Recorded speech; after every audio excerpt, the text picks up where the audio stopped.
Recording is in progress. Let's do it. Shalom, shalom. All right, my brother Ashriel, man. I'm happy to be able to conduct this interview with you. And let's get into it, man. Let's get into it. Before we go into the questions and everything, can you explain to the people what's been going on in Israel when it comes to the Ethiopian family, the accident that took place? Okay, first, Brother Palal, I want to thank you for having me on with you. And I think we're going to have a pretty good conversation because there's some things that are very important that we need to share with our people, and I appreciate the work that you're doing to bring that information to our people, to expose these things that are very important. My name is Ashriel.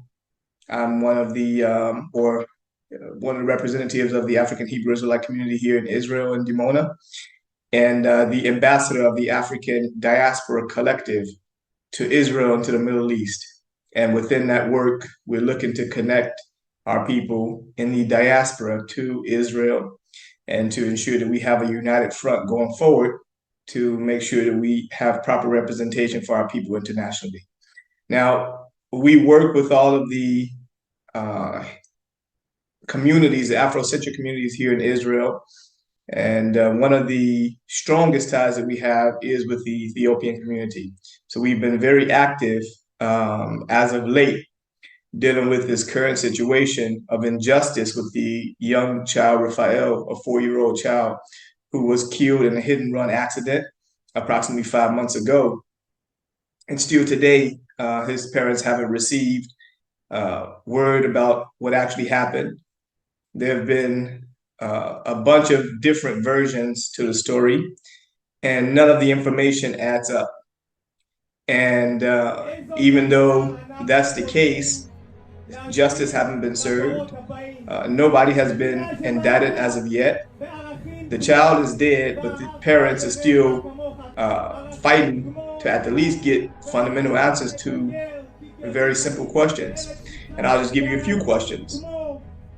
Initially, it was said that the lady, when she hit the young boy, she wasn't aware of who she hit or what she hit. She thought that a motorcycle hit her. But then the question was, if she thought that a motorcycle hit her, then why did she continue on from that spot directly to the repair shop to try and repair the damage that was done to her car? Why didn't she try to get the information from the motorcycle driver? And how is it that she didn't know who she hit and what she hit when she had hit 3 people? She didn't hit one person, she hit 3 people.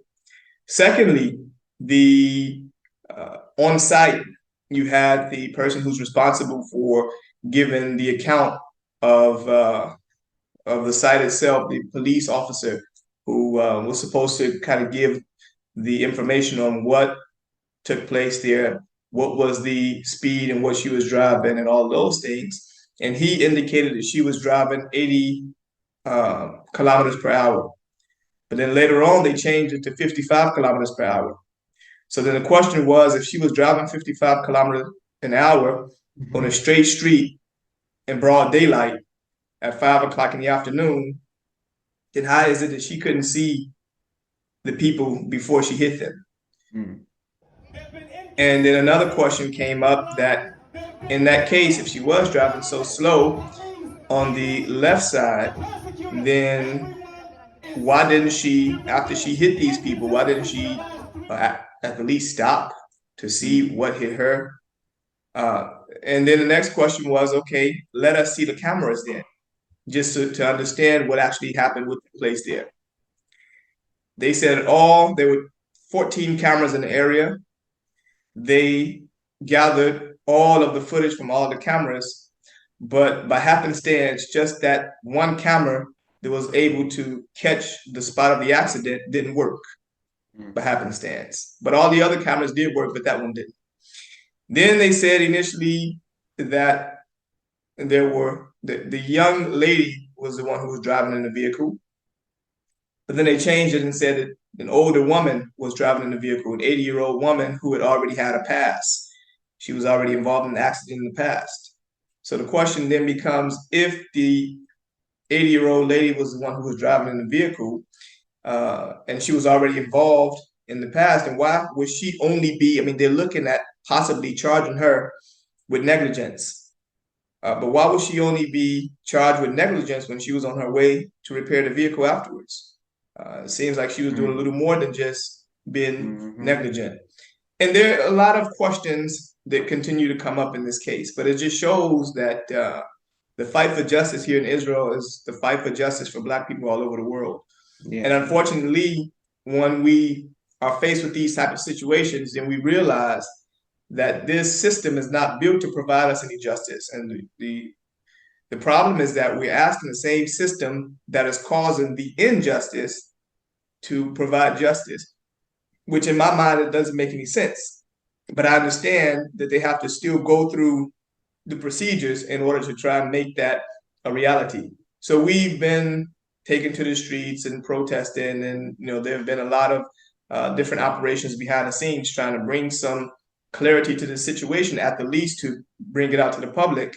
But it doesn't seem like it's really going to be settled properly. Seemingly, they're kind of using the older lady as a scapegoat, as a possibility of her getting any significant time in jail is almost impossible. So, her daughter is just using her as a scapegoat to perhaps prevent her from, first of all, having her medical license revoked. Secondly, probably being severely sued because she's a medical doctor. And third, by her spending some time in jail. So we know it's a cover up and we can see it very clearly. But we just continue to expose those things because we know it's not going to come from their side. So unfortunately, this is a fight that we have to fight, which we are prepared to fight to ensure at the least that this family finds some rest with the situation. In a normal environment, a 4-year-old child will be prepared now to return to the kindergarten within the next 2 days, on the 1st of September. But we, instead of enjoying our lives, being on vacation, enjoying our families, we are standing out here demanding justice for Raphael. This is absolutely absurd. Yeah, that's definitely unfortunate for the family. And keep doing the work that y'all doing, to help that family get, to do justice. That's right. That's crazy, man. I much respect to the work that you're doing out there, bro. So now let's jump into these questions right here. So the first question, man, why should Hebrew Israelites around the world make connections with us that's over here in Africa? Give me three main reasons that they should do that, in these times. Well, given three main reasons, that means that we kind of limit ourselves to two things. I don't want to just give a few reasons, but I do want to just share that there's a great awakening, right? Our brothers and sisters are now awakening to the knowledge of self, and they're becoming more aware of information that's been hidden from them for a while, and they weren't aware of it. And so now they're showing great interest in knowing about themselves and knowing about their heritage, knowing about their culture, knowing about their identity, knowing about where they came from, knowing about their land. How do we arrive into the situation that we're currently in America? And how do we get out of that situation? And so there have been people who have front ran this situation, our leaders, our teachers, our guides, the great men of Hebrew culture who started this entire movement a while back. I can specifically speak about the community that I come from, which is the African Hebrew Israelite community, where we left America in 1967, understanding that way back then, the Spirit was moving us to once again return back to our homeland, to once again adopt our culture and understand the identity of what a Hebrew Israelite is. And then after that, to once again understand that not only understanding the knowledge of self is important, but actually taking the things out of the book and applying them in our life, making them practical. And so we've made those things practical in a sense where what we call making or spirituality in practice. So taking a lot of what we read about and implementing it into our lives. And so you can just look at, for example, the fact that we're vegans. We took Genesis 1 and 29 out of the book where it was written that I've given you every tree bearing seed, they should be for your meat. And we've applied that to ourselves, understanding that our bodies have been created to consume from the earth. And so that's what we're doing in our livelihood now. And so it's important that our brothers and sisters connect to us back here on the continent, because only then could we actually start making that move from just the knowledge and identity, or the knowledge of identity and knowledge of self, to what is called the knowledge of redemption. The knowledge of redemption means that we now have the keys and the tools to be able to use that information that we're extracting from the books to apply that into our lives. And that will then cause us or allow us to experience a different experience than what we've experienced up until now. But you can't do that by being separate, because there's information that we have from the 50 plus years of not being in the knowledge of self, but actually applying those things into our life here on the continent, where we could be able to then share with our brothers and sisters who are now coming into the knowledge of identity and knowledge of self, and understanding that it's time to make those moves. And so I would say that the reason why I say there's not just three things, because there's an ample amount of things that are important for us to be able to use and to share with each other, to ensure now that those who have a better knowledge of identity could be able to help those who are still coming into the knowledge of identity. Those who've moved from just the knowledge of identity to the knowledge of redemption can be able to then assist those people with their knowledge of redemption, of first of all, how to make that first step, exodus outside of America. Because we read all the time in the Bible that at one point or another, we're going to have to return back home. We say that God is going to bring us back home, but we know that the Holy One of Israel has always worked through people. And so it's not going to just happen by happenstance where you're standing somewhere and then something is just going to pick you up, and then you next time you look up, you're going to be on the other side of the earth. That's not going to happen. Somebody is going to have to come and share this knowledge and this information and this wisdom with you to allow you then to be able to make the necessary moves that will be able to change your current condition. And so it's important for our people to understand that having enough knowledge but remaining in your current situation, in the same place that you live in the same conditions of life, is not enough. And so now we have to start moving once again towards that strengthening of the ties and relationships between each other, so that we can be able to exchange what is necessary to assist each other in strengthening where we have the weak points, and then allowing them to be able to now start making those moves coming back into the Holy Land, because we've been away for way too long, and it's never going to happen until we make that happen. And so that's my answer to that. Nah, well answered, bro.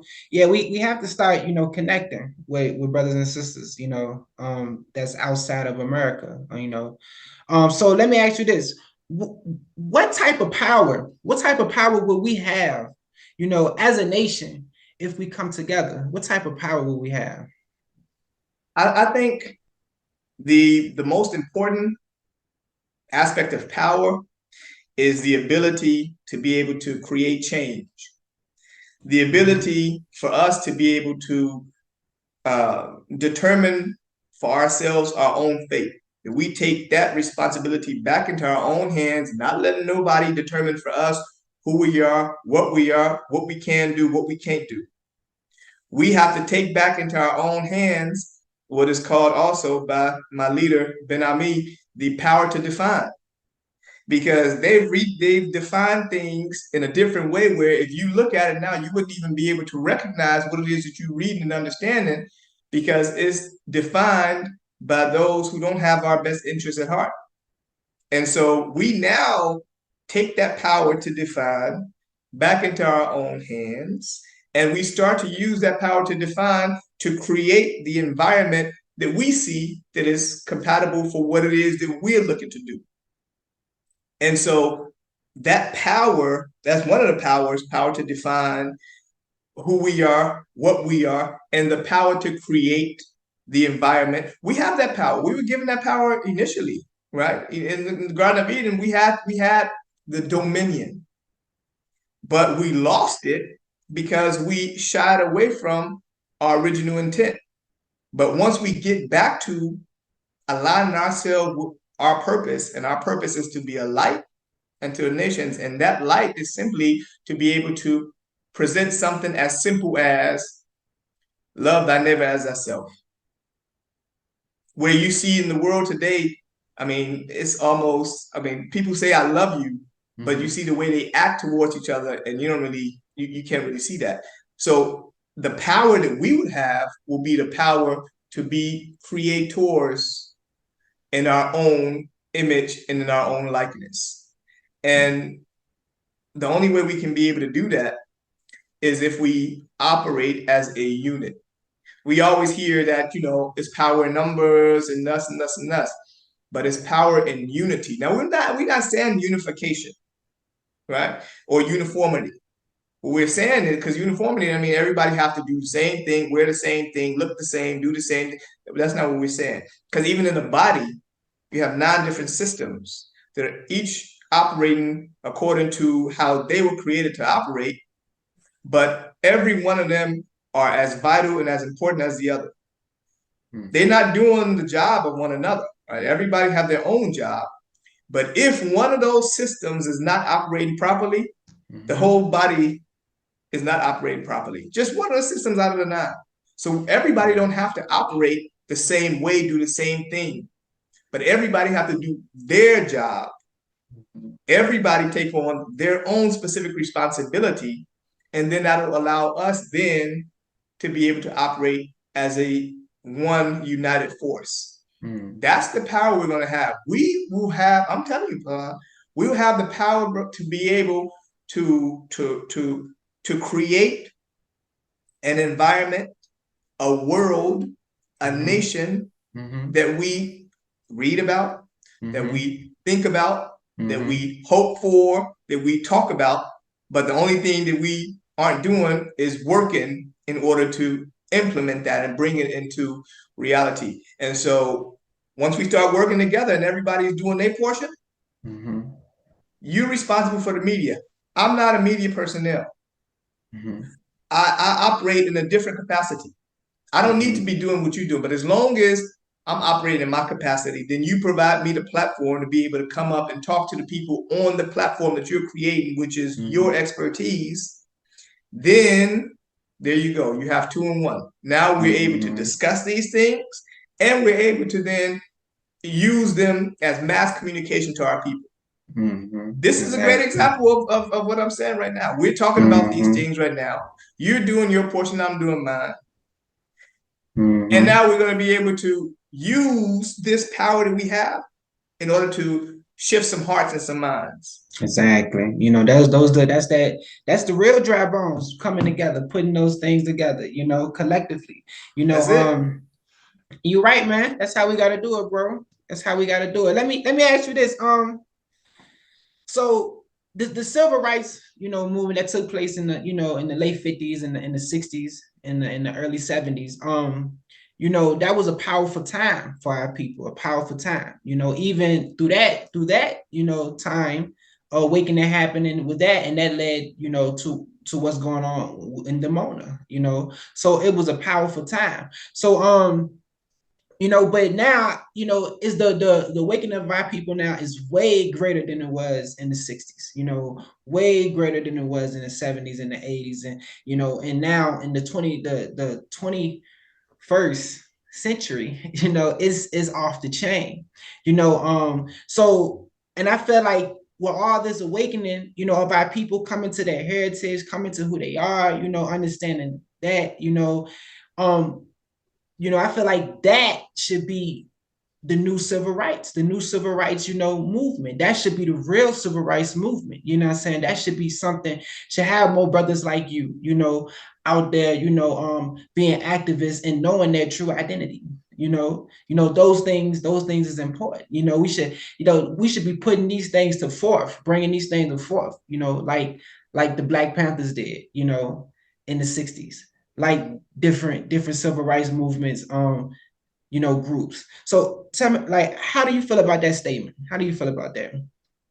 I would probably say in the 60s, like you said, that was actually the impetus and the smokescreen that allowed us to be able to make the exodus out of America.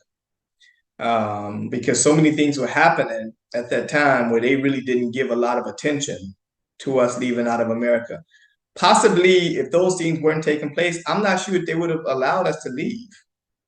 I mean, we talking about 400 and some people, Black people, just like we leaving America and going to Africa and then going to Israel.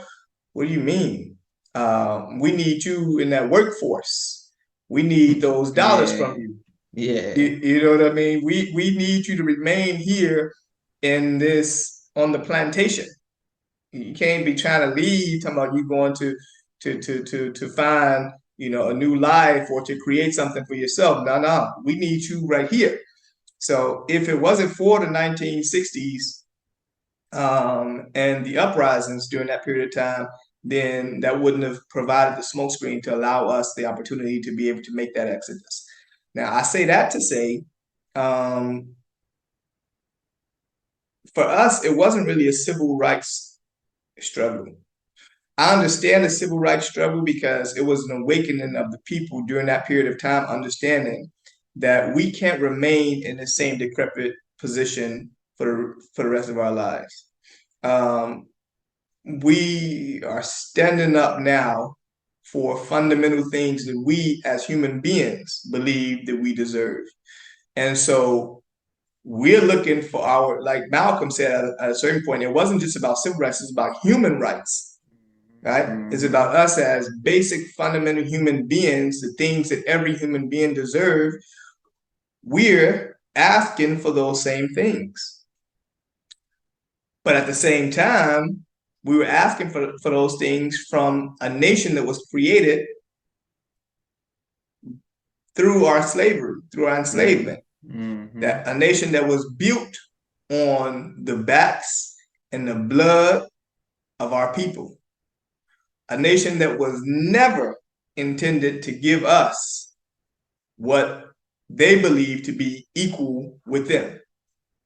They can't even fathom us being equal with them because they built the country for them. And then they brought us in to be able to help to build and to expand that free of charge. Yeah. You know what I mean? And now we're waking up and saying we want equal rights with you also. We want civil rights. We want to be able to not ride on the back of the bus. And we want to be able to come into your hotels. And we want to be able to make sure that, the fountains are integrated. And we want to make sure that the schools are integrated. All of those things. Well, for us, we weren't looking for integration. We were looking to separate from that. No problem. We're going to go back and do what we are doing, create the kind of environment that we want for ourselves. And so I wouldn't say for us that it's a civil rights movement.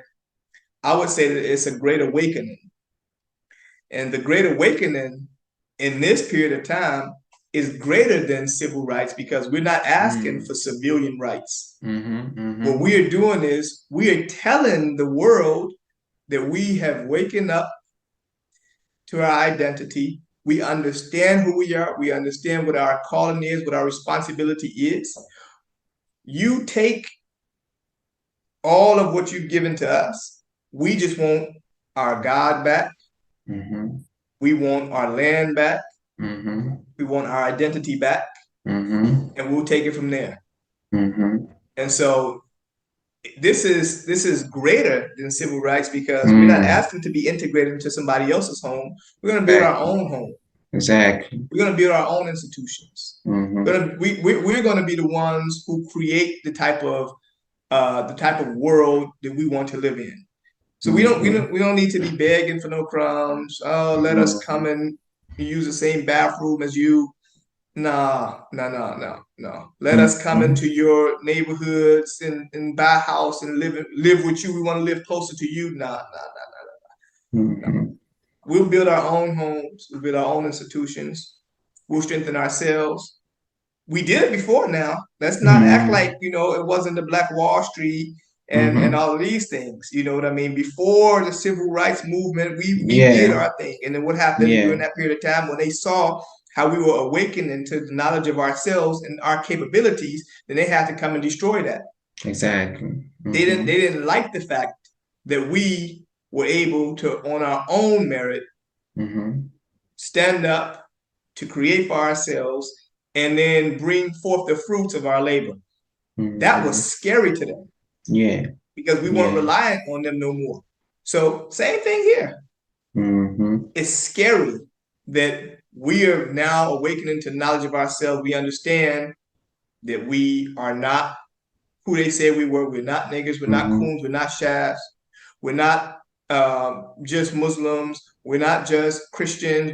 We understand our identity as Hebrews, as Israelites. We understand that our ancestry comes from those ancient people that the entire world is talking about, the greatness of what has happened there. Now imagine, there were so many different nations during that period of time. But you hear way more about this small nation of Hebrews all throughout the Bible. This is a book that has given us a very clear indication of our historical roots. And now that we are reconnecting to those historical roots, that will then allow us to be able to understand King David was somebody of our progeny. King Solomon, we're from that lineage.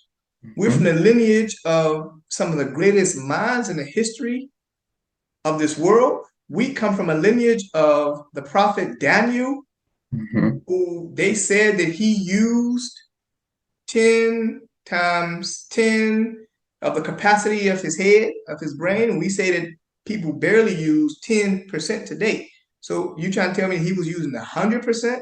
He was able to see things that, so you realize that gives you another level of pride in where you come from. And then you start to move, once again, understanding that, hold on, history didn't start with us being in slavery in America.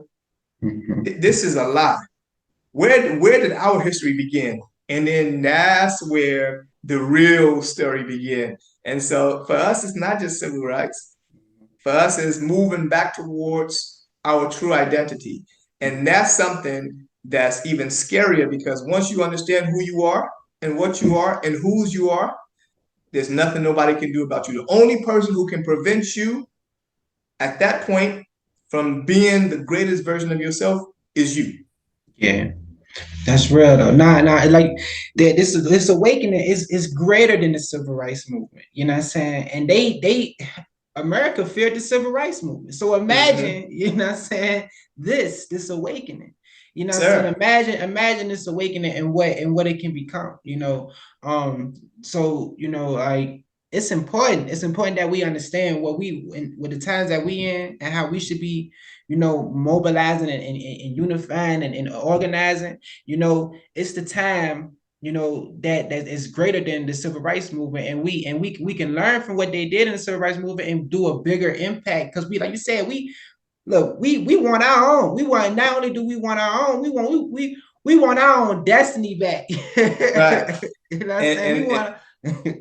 And what was interesting though about the civil rights movement was that they had a plan, they had a goal, they had objectives, they knew how to go about applying those things, and they were prepared for whatever comes. So if it was the dogs, if it was the water hoses, if it was being in jail, whatever it takes, we are dedicated to this. That's one of the things that we can be able to extract from how they made those moves. We have to be as dedicated, if not more, to what it is that we're looking to achieve, just as they were, because we're talking about now not just civil rights and being integrated to somebody else's house, but we're talking about returning back to our home and taking back the power for us to be able to recreate what we know to be part of, that great lineage that we come from. So I think that's something that we certainly can, if it's anything that we can take from the civil rights movement, aligning yourself with what your goals and objectives and your purpose is. Exactly. And not letting nothing, how you say, we're not gonna let no no bulldogs and no whatever. We're not gonna let nothing stop us. And he said that Martin Luther King Jr., the great, he said that if you can't run, walk. You can walk, crawl. But whatever you do, keep moving. Don't stop moving. And that's what we need to take from that. That whatever we do, whatever your capacity is, do that within your capacity, but just don't stop. Exactly. Don't stop. Keep moving. Revolutionary mindset, man. Yeah.